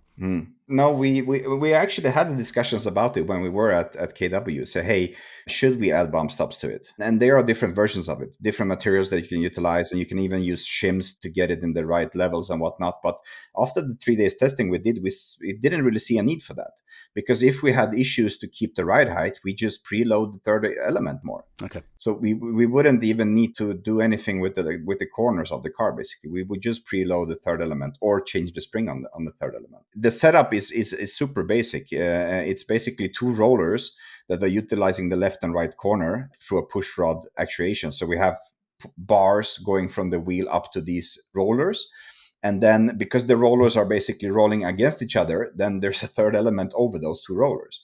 So it's not by any means full billet stuff. It's literally steel pipes with some flanges on it, and it works good. I probably should have talked about what this third element or heave spring actually is. It's come up on the podcast before, but for those who haven't heard of this before, quite common on anything with a lot of aerodynamic downforce, and it basically allows when the car's in roll, the individual dampers on each side of the car operate independently as you'd expect, and when we're getting a downforce on both of them, that's what we get at high speed with the aerodynamics. Then this heave spring comes into play when both dampers are being compressed at the same time, and helps to sort of basically keep the car off the ground. Where does testing go to from here then, Karel? What's the sort of next plan? So we had some issues with some of the things sticking to the car at high speed. And it's not so much, I mean, the splitter is good now, but now suddenly we have issues with some body panels and whatnot really, staying in place. So we have a competition, I believe, end of June. So prior to that, we will probably do 2 testings. One of them will be an airfield where we just, floor it 300 kph and see what happens. And then most of the things are set. So now I'm kind of getting into that section of this car where we can actually start utilizing the sensors and looking at the data and kind of, figuring out what's the next step. Because all of the issues that we had so far has been kind of going to a track day, getting issues, okay, go home, fix it. Going to the track day again, new issue, fix it. But now it seems that most of the kind of the blockers are fixed. So we just want to see that the body panels are staying in place, and then beside of getting all of the new aero parts, which we are doing on the side, we want to go for a full race, which is end of June. Okay.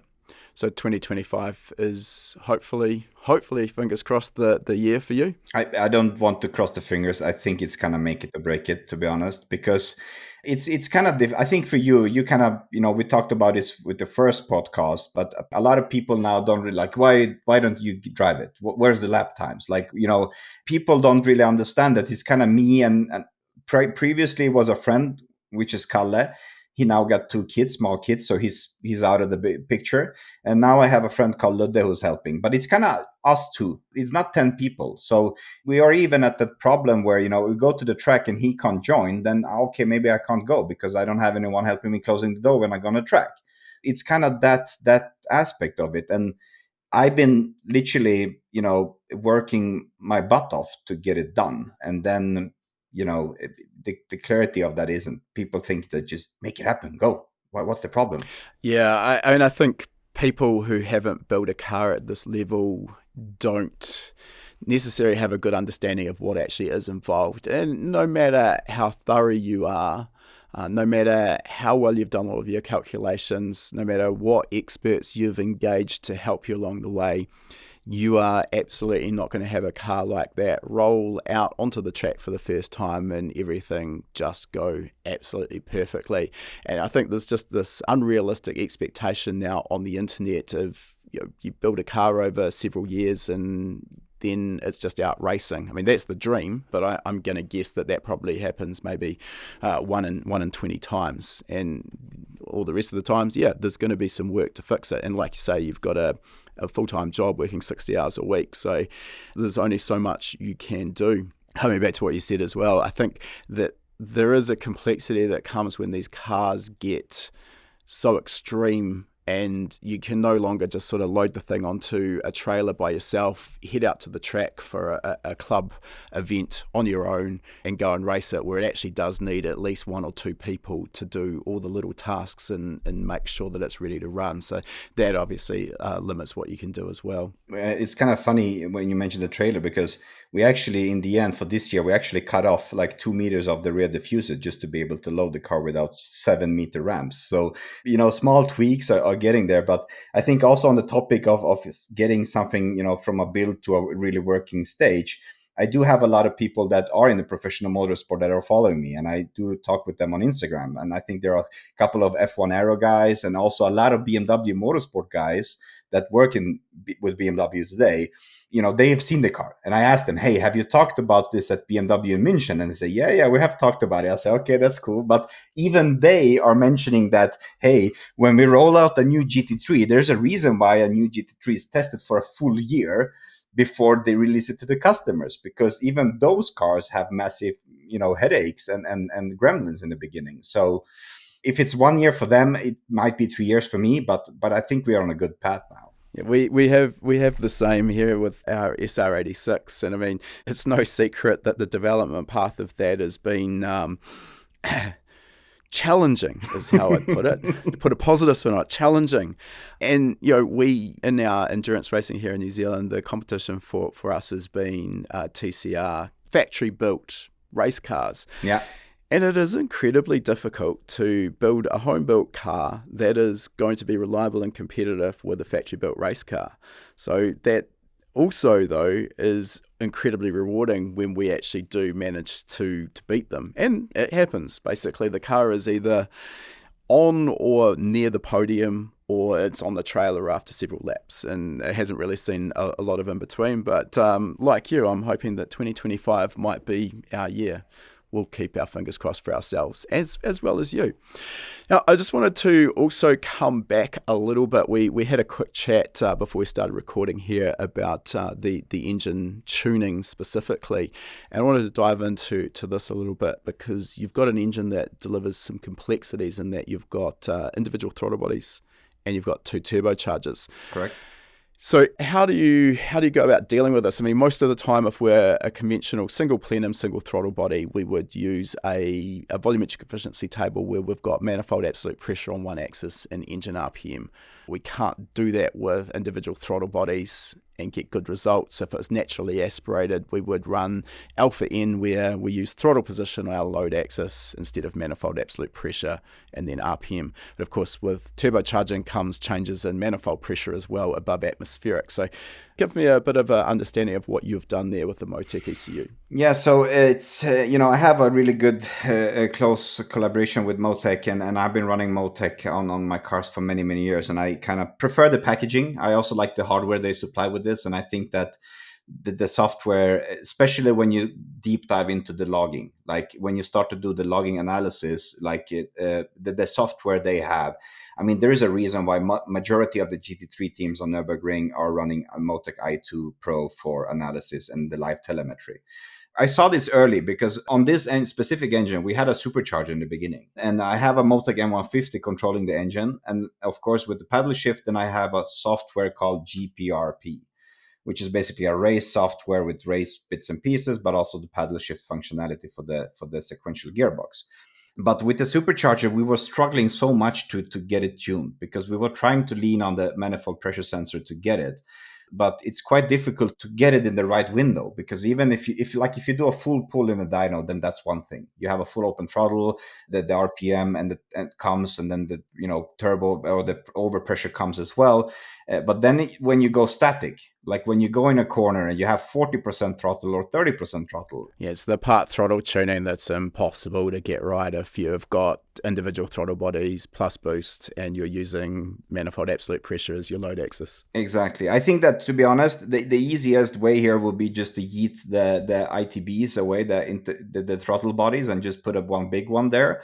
But I'm still kind of determined that I think it could be done. So I'm still keeping the MoTeC, but I managed to talk to a guy called John Reed in US, it's very knowledgeable about the MoTeC stuff, and he does have the development license. And I think this is kind of the neat part of MoTeC. Can do whatever you want. Exactly. Like if you are knowledgeable, you can basically take the build packaging that they have, and then you can kind of create your own stuff.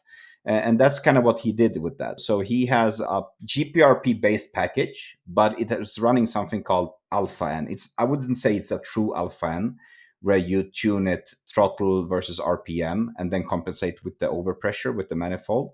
But it's doing that really, really closely. So we ended up tuning the car with his package. So it's basically throttle, RPM, and then you use the MoTeC boost pressure calculations in the background. But then if you are a little bit outside of the window on positive pressure, then you also have be able to adjust it in a second table. So you can basically go positive and negative in that table as well. It's a complicated topic, so I'll just try and add a bit of explanation around why this is necessary or why this happens. So generally, I mean, I do this a lot. I used to tune a lot of Nissan GTRs, the R32, R33, R34 with the RB26. So in stock form, they come with 6 individual throttle bodies. Factory, they use 2 mass airflow sensors. So that makes all of these problems go away because the airflow sensors are just reporting mass airflow, which is what we need to provide fuel. However, in the aftermarket, obviously, we typically ditch those and go to a manifold absolute pressure sensor. So the way we would traditionally tune one of those is that our main volumetric efficiency table would be throttle position versus RPM. And then the problem with that is, well, let's go, say we go to 100% wide open throttle, and let's say we're achieving 0.5 bar of boost, just for argument's sake. So 0.5 bar, we're not that heavily stressed. Maybe we might want to run that at 0.90 lambda, maybe 0.95, something like that. So we tune everything at 100% throttle, and that all works nicely. And then we go from 0.5 bar to 1 bar. And if the ECU doesn't compensate in the background some way, we're still going to probably stay at 0.95 lambda, which is probably no longer appropriate at 1 bar of boost. So then the next thing we bring in is a air fuel ratio or lambda target table, and that's compensated or relative to manifold absolute pressure and RPM. So now, as the boost comes up, we can now start targeting different air fuel ratios. So that works quite well. And the background compensation here that the ECU will also have is a straight line compensation on manifold pressure, which means that if we double the boost pressure, in the background, the ECU will double the fueling, and all things being equal, that's what maintains that consistent air fuel ratio. like I said, we might not want a consistent air-fuel ratio, but that's where that lambda target table comes in. But then, just to add one more complexity, as we change our RPM and our boost pressure, we're moving through the efficiency area of the turbocharger.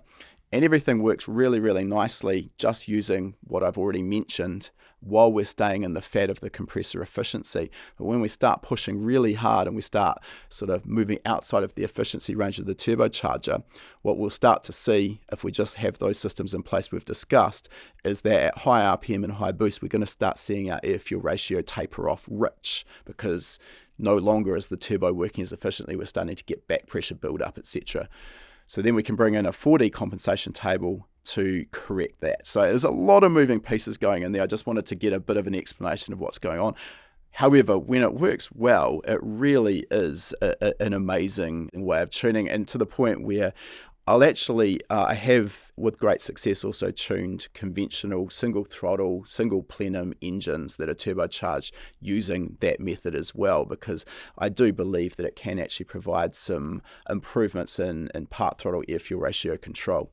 So what did that all work out like on track for you? Is it working as you'd expect? Yeah, I mean, so far, yeah, except that I think that it's we need to put it back to the dyno a bit. I think that when we did the dyno last time, we kind of just trying to nudge a bit, above the base boost pressure. So the idea now is to kind of the middle part right now. We just flew through that quite quickly in the dyno, and we have quite limited time on that. So I see that we have some issues with that now, kind of with the fuel film, and also with the blips on downshift is not really reacting perfectly, or I would say it's quite poorly. So that's something that we need to go back and touch on, so we kind of populate the whole table in a correct way. But I think what you explained is I couldn't put it in better words, and I guess that's why you are HP Academy. I'm not. So I just try. I know that we gloss over a lot of complex topics as we're talking to guests in the podcast, and when I get something that I know a lot of people probably won't understand, I'll just take the time to try and explain it in as simple terms as I can, so that everyone's got a better understanding of what we're going on about here. I think what you've just mentioned there as well with the dyno, there's a certain amount of tuning we need to do on the dyno before we go to the track. There are always small differences that I find though between what we see on the dyno and what we see on the racetrack. So I will also be doing some touch-ups to my calibration at the track, because here we're actually running under the real world conditions we're going to be operating in. The dyno, it's an exceptional tool and definitely the safest place to be doing our tuning, but it's also very difficult to replicate the airflow and temperatures that we're going to see on a racetrack at perhaps 200 kilometers an hour. So there's always an element of validation on the racetrack that's essential. In terms of, because you mentioned the downshift blip, so again with a paddle shifted transmission, we're not using the clutch when we're on track, we're not manually blipping the throttle to match RPM on the downshift. That's done by, in this case, the WTAK ECU. Were you able to do any calibration of that on the dyno? I'm not sure what type of dyno you were using. No, we weren't, because we used the hub dyno. So then it's quite. I mean, you could at least in my opinion, and to be honest, I'm still also kind of deep diving on your training courses that you have. So I'm very kind of not super knowledgeable about it. So I'm still learning, but I see that with kind of the mass that you have on the hub dynos, and especially also when you start to do it, like when you start to put the brakes on, then it doesn't really replicate the real world. So even if technically you could do an upshift, but it's going to be quite heavy on the shifting itself. So I think that when we have to run it in the hub dyno, we basically put it to the gear that's 1-to-1, and then we go a sweep from 2000 RPM and upwards. If I were to be able to get it into like a rolling road, then I think that would be easier to do it. But I haven't. At least my experience here is that it's not going to be super successful on a hub dyno. No, I think you're absolutely spot on there. We started with a mainline rolling road dyno, and that was actually reasonably good for at least getting paddle shift or gear shifting in the ballpark, because it had a reasonable amount of inertia. And what I mean by this is, particularly if you're doing acceleration, run, and upshifting, when you upshift, there's a torque interrupt to the engine, and it's only momentary, but with the hub dyno, the lack of inertia, that'll actually clamp down and basically pull the RPM down very, very sharply, whereas the rolling road with a lot more inertia, it can't do that so quickly. So you can actually upshift and downshift on that with some success. I wouldn't say it's a perfect replication of what happens on the track, but it'll at least get you in the ballpark so you can then go to the track and fine tune. Yeah, the hub dyno, I've tried it. It's pretty ugly. Yeah. I think that also, to be honest, for me, at least with the Motec, I haven't tried any others, but you have. But I think that the upshifts for me, that's the basic part, right? You could literally, if you had an ignition key in the car, you can just flip that when you do the shift, and that would kind of do it, right? So if you do it quite tight and you don't really give the time to kind of set the dogs and the teats against each other, then you can do some damage, of course. But if you are really like conservative on it, then it's good. But the downshifts are a bit more tricky because you need to match the RPM, or you can do some damage. Exactly. I think with the upshifts as well, because these are a closed loop shift system, so what that means is it's actually monitoring the gear position, so it won't re-engage torque until the shift is actually deemed to be complete. So you're not going to be re-engaging torque halfway through the shift and tearing the dogs off inside the gearbox. So as long as you've got the maximum shift time sort of set very conservative, that's going to do exactly what it says on the label pretty much. With the downshift, I think there's a lot more complexities around this because it's not just the blip parameters in your ECU. In order for it to be able to rev match quickly and cleanly, you've actually got to have your calibration right in the first place. So what I mean by this is you're going to need to have your transient enrichment, which in the Motec case is fuel film, dialed in correctly. And also, if you're at closed throttle, you want to make sure that all of the cells that the engine's going to transition through in the fuel table as the throttle is blipped are also dialed in correctly. And that's something I see so many tuners don't do. They're lazy, I guess.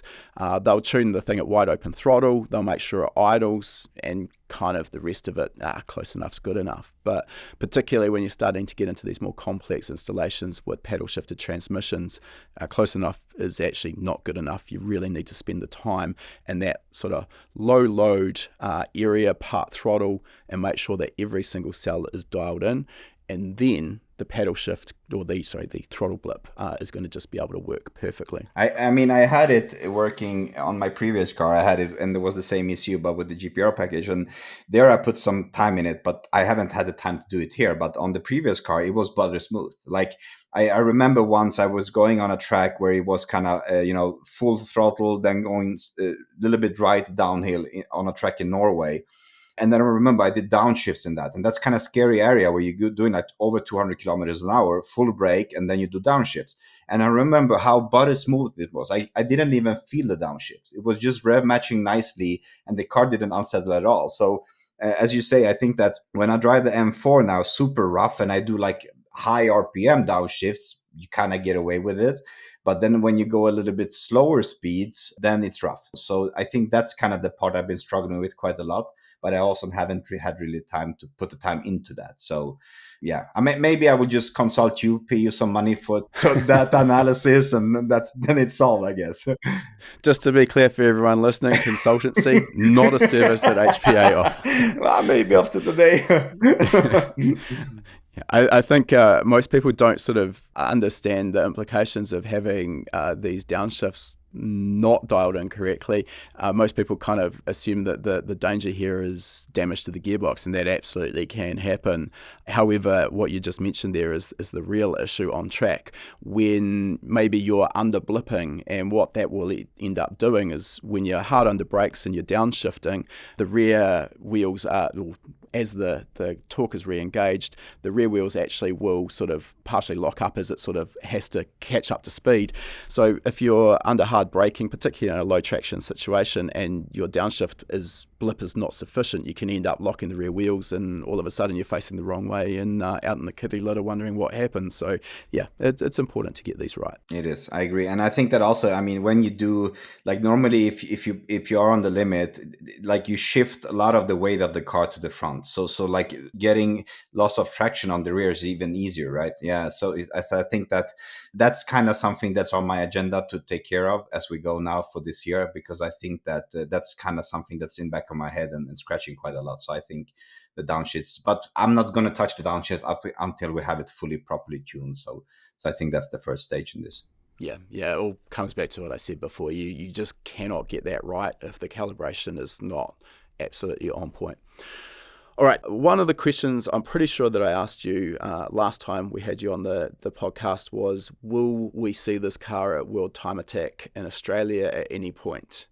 Now, obviously, it's been a bit of a rough road since we talked to you last. Assuming 2025 is, in fact, your year, what's the chances is that on your radar at all?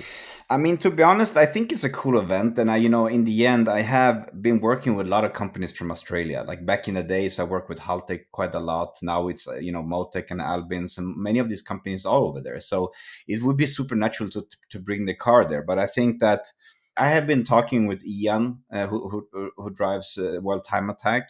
I think they need to do small changes to accommodate my car. But I think that talking about this 3 years ago, then it was not so essential to talk about. But I kind of see that it's shifting more and more against that, towards that, basically. So I think that kind of allowing a tube frame car, which mine is, I don't believe it's far-fetched. I think they might do something with that. I haven't heard. I heard some rumors that something will change, but I haven't actually heard if it changed. Yeah, I did. As I was asking that, I kind of had glossed over the fact that there are some pretty stringent rules on what can and can't compete at World Time Attack. And yeah, as you mentioned, I think tube chassis at the moment, I can't remember off the top of my head the rules, but I don't think it'd fit in. Having said that, Rodin cars ran something that was tube framed last year. Yeah, and I think if we look at like one of the most popular one, the Porsche, the RP, I mean, it's, yes, okay, it has some sort of bottom plate of a car, but I mean, it's not super far away from my car in the end. No, so it's, no. Yeah, I think it's a really cool car, but I think that, if I would bring my car, I think they wouldn't be intimidated. I think they would like the challenge in that. I don't think they would be like, oh, wait, that's not correct. For sure.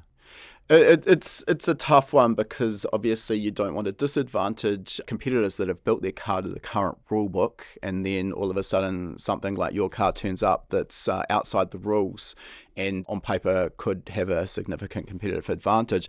But the flip side of this, I think, as time goes on and these cars are becoming more and more expensive to build to be at the pointy end of the field, they're going to need to maybe accommodate ways of encouraging more and more competitors to get involved. Otherwise, I fear that we're going to see, particularly at the top end of the field, I think we're going to see a smaller field of cars entering, which would be obviously a big negative for the whole sport, but time will tell. And fortunately, I am not the one who has to make the rules. No, and I think for this year, I think we, as I said, it's gonna make it or break it. So we need the car to go fast. I have actually, last year we did a track where we actually managed to succeed quite a good lap time compared to what I did before. So there's a small track not far away from me where my personal best previously was with the E90 M3, which had some 800 horsepowers. And I did like a 1095 with that car. Now we actually brought the M4 because we had some issues with the sound. We got the black flag. We did like a quicker cool down lap basically, but I was still letting cars by. And with that, I did a 185. So basically a second quicker than the M3. So it's going in the good direction, but still this time is probably like 8 seconds away from the quickest cars there. So it's still... You still got work to do. Yeah, for sure. Okay.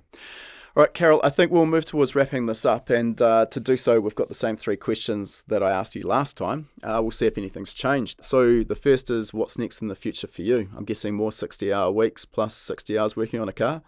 Yeah, so as I said, I started a new work employment end of last year. So that's kind of, I'm getting into that. It's quite a lot. And I even might visit, Australia and New Zealand because of that work.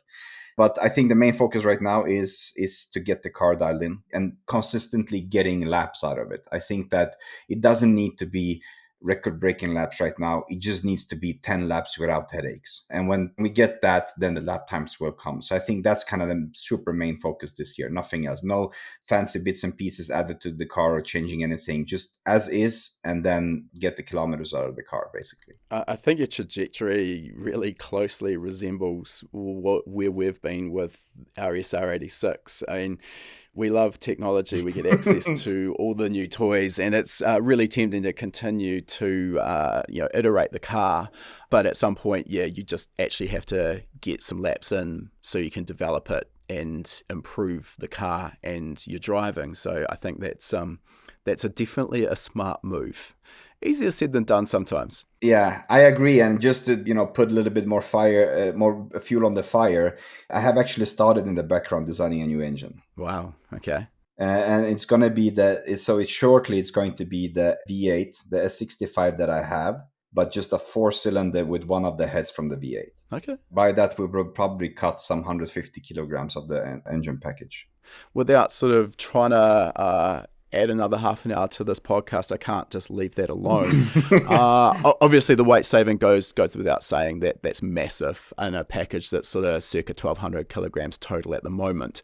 Clearly, it's going to be difficult to make the same sort of 1,200 horsepower target with a 4-cylinder. Not impossible.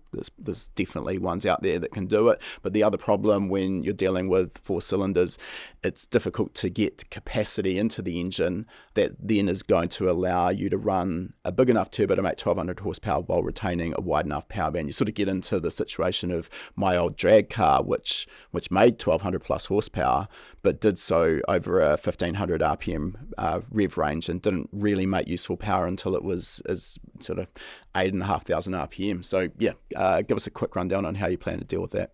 So I think that in the end, it's kind of also based on the data that I've been looking at, because the way the gearbox is set up right now, the shifts, between the gearings on the shifts, it's not a big window there. Like it's not multiple thousands of RPMs.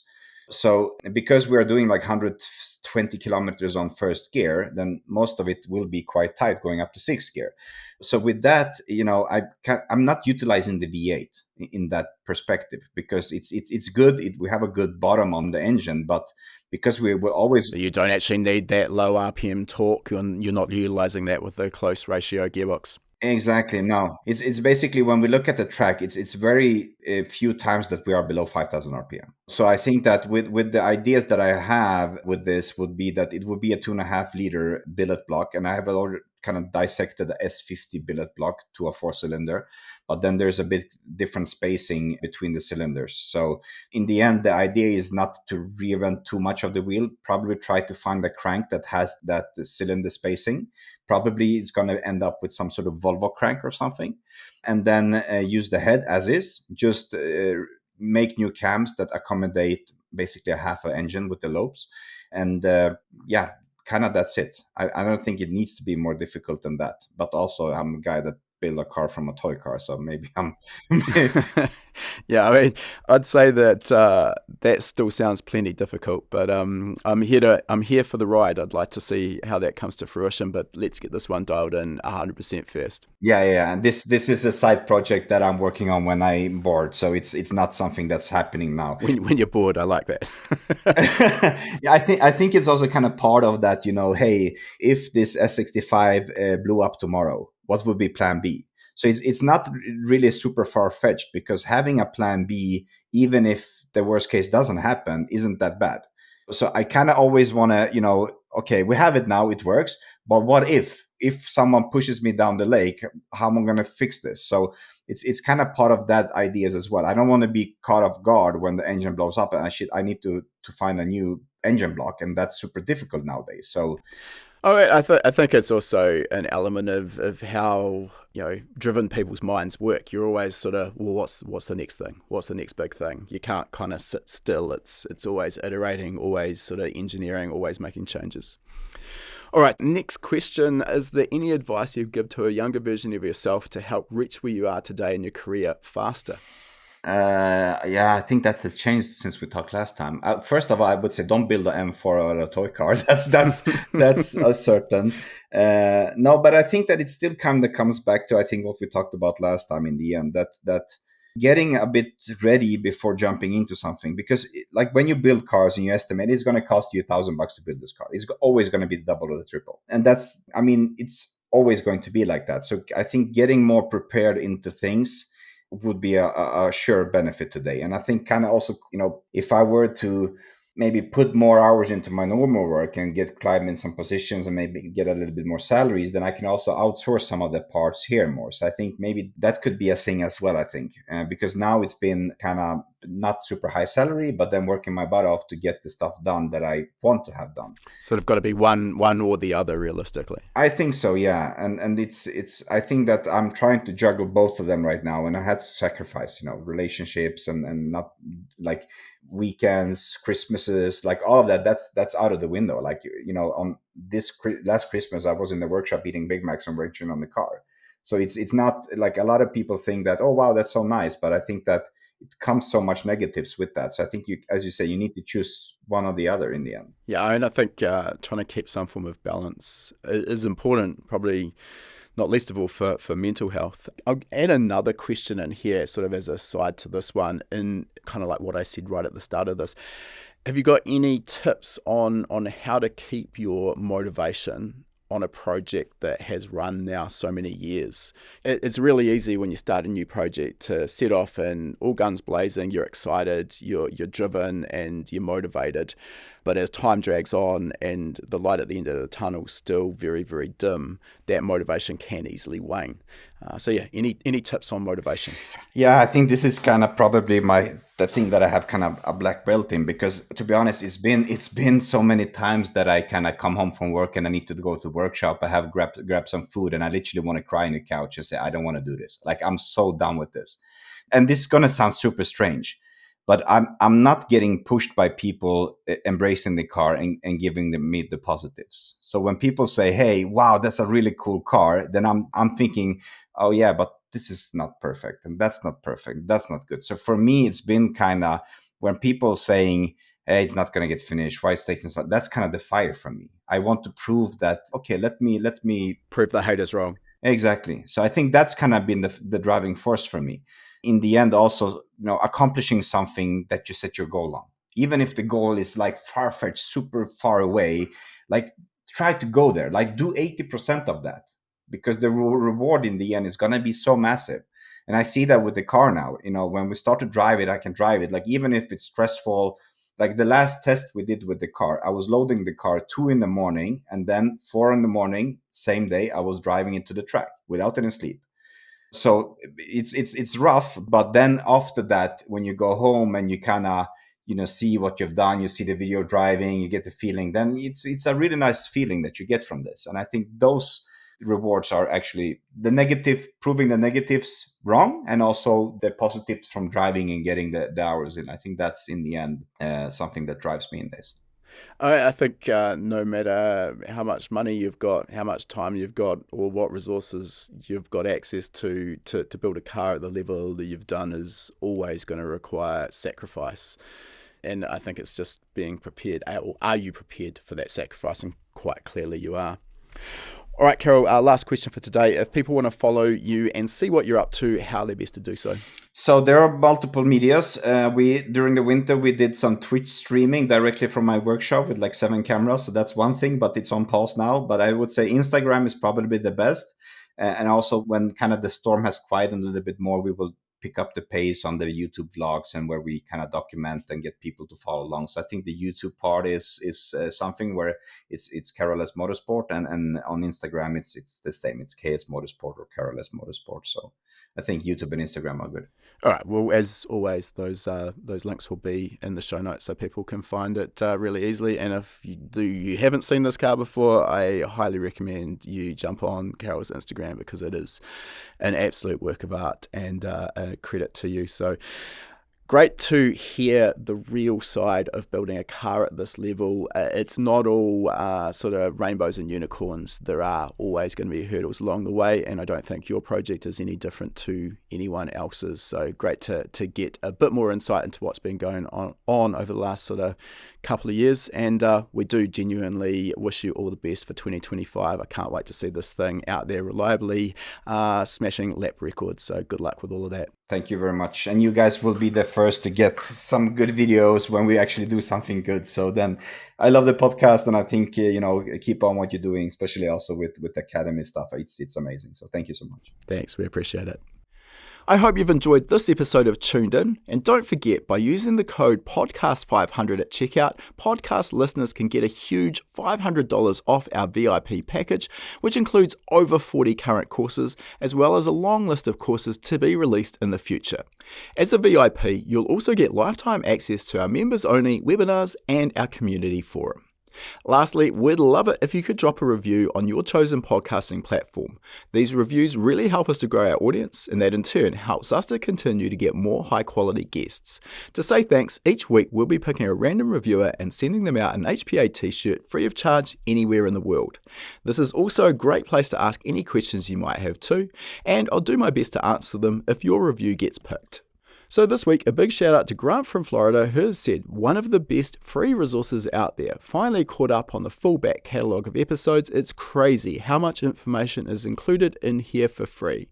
Well, it's great to hear that you are getting value out of the podcast, and if you get in touch with your t-shirt size and shipping details, we'll get a fresh tee shipped right out to you. All right, that concludes our interview, and before we sign off, I just wanted to mention, for anyone who's been perhaps hiding under a rock and hasn't heard of High Performance Academy before, we are an online training school, and we specialize in teaching a range of performance automotive topics, everything from engine tuning and engine building through to wiring, car suspension and wheel alignment, data analysis, and race driver education. Now remember, you've got that coupon code.